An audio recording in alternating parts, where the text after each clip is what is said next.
ನಮಸ್ಕಾರ. ಭಾರತದ ಎರಡನೇ ಅತಿದೊಡ್ಡ ಮ್ಯೂಚುವಲ್ ಫಂಡ್ ಕಂಪನಿಯ ಐಪಿಒ ಬಂದಿದೆ. ಯಾವುದು? ICICI Prudential AMC. ಎಲ್ಲೆಲ್ಲೂ ಇದ್ರದ್ದೇ ಮಾತು. ಸೊ ಬನ್ನಿ ಇದ್ರ ಬಗ್ಗೆ ಒಂದು ಕ್ವಿಕ್ ಅನಾಲಿಸಿಸ್ ಮಾಡೋಣ. ಓಕೆ, ಎಲ್ಲರ ತಲೆಯಲ್ಲೂ ಓಡ್ತಿರೋದು ಇದೊಂದೇ ಪ್ರಶ್ನೆ. ಈ ಐಪಿಒಗೆ ಅಪ್ಲೈ ಮಾಡ್ಬೇಕಾ ಬೇಡವಾ? ಲಿಸ್ಟಿಂಗ್ ಗೇನ್ ಸಿಗುತ್ತಾ ಅಥವಾ ಲಾಂಗ್ ಟರ್ಮ್ಗೆ ಇದು ಒಂದು ಒಳ್ಳೆ ಬೆಟ್ ಆಗುತ್ತಾ? ಬನ್ನಿ ಇದಕ್ಕೆ ಉತ್ತರ ಹುಡ್ಕೋಣ. ಫಸ್ಟ್, ಈ ಕಂಪನಿ ಎಷ್ಟು ದೊಡ್ಡದು ಅಂತ ನೋಡೋಣ. ಇವರ ಆಸೆಟ್ಸ್ ಅಂಡರ್ ಮ್ಯಾನೇಜ್ಮೆಂಟ್ ಅಂದ್ರೆ ಎಯುಎಂ ಬರೋಬ್ಬರಿ 10 ಲಕ್ಷ ಕೋಟಿ ರೂಪಾಯಿಗಿಂತಲೂ ಹೆಚ್ಚು. ಇದೊಂದು ಇನ್ನಾರ್ಮಸ್ ಮೊತ್ತ. ಇಂಡಿಯಾದಲ್ಲಿ ಇವರಿಗಿಂತ ದೊಡ್ಡದು ಅಂದ್ರೆ ಅದು ಎಸ್ಬಿಐ ಎಎಂಸಿ ಮಾತ್ರ. ಸರಿ, ಈಗ ಸ್ವಲ್ಪ ಝೂಮ್ ಔಟ್ ಮಾಡಿ ಈ ಇಂಡಸ್ಟ್ರಿಯನ್ನು ಅರ್ಥ ಮಾಡ್ಕೊಳ್ಳೋಣ.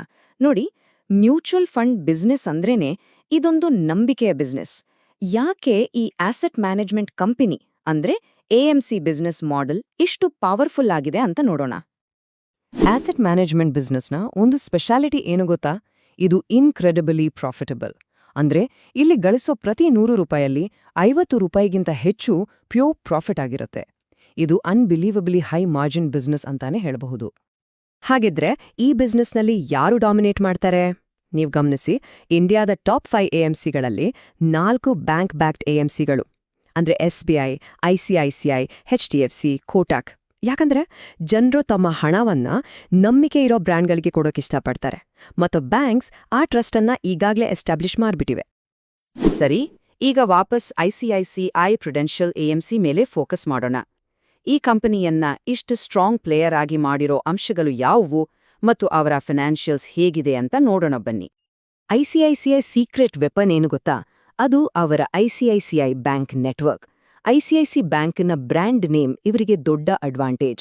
ಅವರ 7,200ಕ್ಕೂ ಹೆಚ್ಚು ಬ್ರಾಂಚ್ಗಳ ಡಿಸ್ಟ್ರಿಬ್ಯೂಷನ್ ನೆಟ್ವರ್ಕ್, 1 ಲಕ್ಷಕ್ಕೂ ಹೆಚ್ಚು ಎಂಪ್ಲಾಯೀಸ್, ಇದೆಲ್ಲ ಅವರ ಬಿಸ್ನೆಸ್ ರೀಚ್ ಹೆಚ್ಚಿಸೋಕೆ ಸಹಾಯ ಮಾಡಿದೆ. ಅದಕ್ಕೇನೆ ಇಂಡಿವಿಜುವಲ್ ಇನ್ವೆಸ್ಟರ್ಸ್ ವಿಷಯದಲ್ಲಿ ಐಸಿಐಸಿಐ ನಂಬರ್ 1 ಸ್ಥಾನದಲ್ಲಿದೆ. ಈಗ ಗ್ರೋತ್ ಕಡೆ ಬರೋಣ. ಕಳೆದ 2 ವರ್ಷಗಳಲ್ಲಿ ಕಂಪನಿಯ ರೆವೆನ್ಯೂ 32% ಸಿಎಜಿಆರ್ನಲ್ಲಿ ಬೆಳೆದಿದೆ. ಅಂದ್ರೆ ಪ್ರತಿ ವರ್ಷ ಸರಾಸರಿ 32%ರಷ್ಟು ಚಕ್ರ ಬಡ್ಡಿ ದರದಲ್ಲಿ ಬೆಳವಣಿಗೆ. ಇಷ್ಟು ದೊಡ್ಡ ಕಂಪನಿಗೆ ಇದೊಂದು ಫ್ಯಾಂಟಾಸ್ಟಿಕ್ ಗ್ರೋತ್ ಅಂತಾನೆ ಹೇಳ್ಬೇಕು. ರೆವೆನ್ಯೂ ಮಾತ್ರ ಅಲ್ಲ, ಪ್ರಾಫಿಟ್ ಕೂಡ ಅಷ್ಟೇ ಸ್ಟ್ರಾಂಗ್ ಆಗಿ ಬೆಳೆದಿದೆ. ಕಳೆದ 2 ವರ್ಷಗಳಲ್ಲಿ 30% ಸಿಎಜಿಆರ್ ಪ್ರಾಫಿಟ್ ಗ್ರೋತ್. ಇದು ಅವರ ಫೈನಾನ್ಷಿಯಲ್ ಸ್ಟ್ರೆಂಗ್ತ್ ಅನ್ನ ಕ್ಲೀನಾಗಿ ತೋರಿಸುತ್ತೆ. ಆ್ಯಂಡ್ ಗೆಟ್ ದಿಸ್, ಇವರ ನೆಟ್ ಪ್ರಾಫಿಟ್ ಮಾರ್ಜಿನ್ 50%ಗಿಂತ ಜಾಸ್ತಿ ಇದೆ. ಅಂದ್ರೆ ಅವರ ಬಿಸ್ನೆಸ್ ಮಾಡೆಲ್ ಎಷ್ಟು ಎಫಿಷಿಯೆಂಟ್ ಮತ್ತು ಲಾಭದಾಯಕವಾಗಿದೆ ಅನ್ನೋದಕ್ಕೆ ಇದಕ್ಕಿಂತ ದೊಡ್ಡ ಸಾಕ್ಷಿ ಬೇಕಾಗಿಲ್ಲ.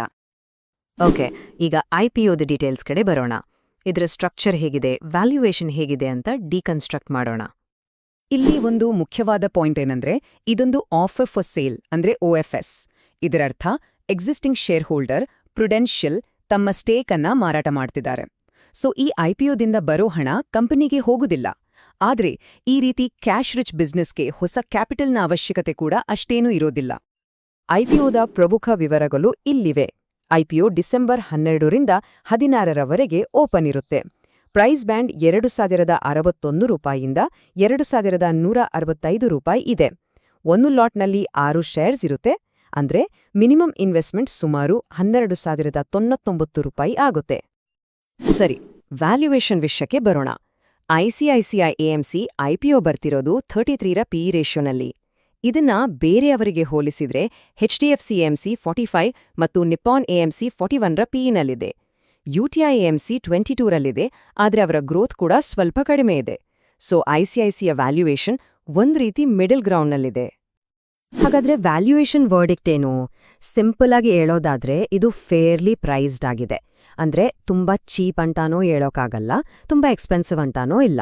ಅವರ ಗ್ರೋತು ಮತ್ತು ಮಾರ್ಕೆಟ್ ಪೊಸಿಷನ್ಗೆ ತಕ್ಕಂತೆ ವ್ಯಾಲ್ಯೂಯೇಷನ್ ಇದೆ ಅಂತ ಹೇಳ್ಬಹುದು. ಸರಿ, ಇದೆಲ್ಲ ನೋಡ್ಮೇಲೆ the big question comes up. ಇದಕ್ಕೆ ಅಪ್ಲೈ ಮಾಡೋದು ಲಿಸ್ಟಿಂಗ್ ಗೇನ್ಗೋಸ್ಕರನಾ ಅಥವಾ ಲಾಂಗ್ ಟರ್ಮ್ ಗ್ರೋತ್ಗೋಸ್ಕರನಾ? ಈ ಡಿಲೆಮಾವನ್ನ ಬ್ರೇಕ್ ಡೌನ್ ಮಾಡೋಣ. ಒಂದ್ ಕಡೆ ಶಾರ್ಟ್ ಟರ್ಮ್ ಲಿಸ್ಟಿಂಗ್ ಗೇನ್ ನೋಡಿದ್ರೆ ಗ್ರೇ ಮಾರ್ಕೆಟ್ ಪ್ರೀಮಿಯಂ ಅಂದ್ರೆ GMP ಸದ್ಯಕ್ಕೆ 5-9% ಅಷ್ಟೇ ತೋರಿಸ್ತಿದೆ. ಅಷ್ಟೇ ಅಲ್ಲ, ICICI ಗ್ರೂಪ್ನ ಹಿಂದಿನ 3 IPOಗಳು ಡಿಸ್ಕೌಂಟ್ನಲ್ಲಿ ಲಿಸ್ಟ್ ಆಗಿದ್ವು. ಇನ್ನೊಂದ್ ಕಡೆ ಲಾಂಗ್ ಟರ್ಮ್ ಪರ್ಸ್ಪೆಕ್ಟಿವ್ ನೋಡಿದ್ರೆ ಪಿಕ್ಚರ್ ಕಂಪ್ಲೀಟ್ಲಿ ಬೇರೆ ಇದೆ. ಫಿನಾನ್ಷಿಯಲ್ಸ್ ತುಂಬಾ ಸ್ಟ್ರಾಂಗ್, 30%ಗಿಂತ ಹೆಚ್ಚು ಗ್ರೋತ್ ಇದೆ, ವ್ಯಾಲ್ಯೂಯೇಷನ್ ಫೇರ್ ಆಗಿದೆ ಮತ್ತು ಇಂಡಿಯಾದಲ್ಲಿ ಮ್ಯೂಚುವಲ್ ಫಂಡ್ ಇಂಡಸ್ಟ್ರಿ ಕೂಡ ಬೆಳೆಯುತ್ತಲೇ ಇದೆ. ಸರಿ, ಹಾಗಾದ್ರೆ ಫೈನಲ್ ಅನಾಲಿಸಿಸ್ ಏನು? What's the take away?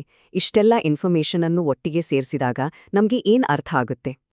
So key take ಅವೇಸ್, fundamentally ಇದೊಂದು ವೆರಿ ಸ್ಟ್ರಾಂಗ್ ಕಂಪನಿ. ಅವರ ಬಿಸ್ನೆಸ್ ಮಾಡೆಲ್ ತುಂಬಾ ಅಟ್ರಾಕ್ಟಿವ್ ಮತ್ತು ಹೈ ಮಾರ್ಜಿನ್ ಆಗಿದೆ. ಆದರೆ ಶಾರ್ಟ್ ಟರ್ಮ್ ಲಿಸ್ಟಿಂಗ್ ಏನ್ ಸಿಗೋದು ಸ್ವಲ್ಪ ಅನ್ಸರ್ಟನ್ ಕಾಣ್ತಿದೆ, GMP ಮತ್ತು ಹಳೆ ಹಿಸ್ಟ್ರಿ ನೋಡಿದ್ರೆ.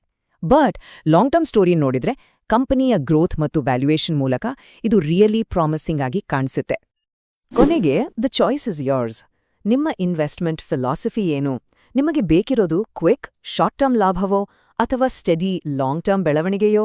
ಈ ಪ್ರಶ್ನೆಯೊಂದಿಗೆ ಈ ವಿಶ್ಲೇಷಣೆಯನ್ನು ಮುಗಿಸೋಣ. Think about it.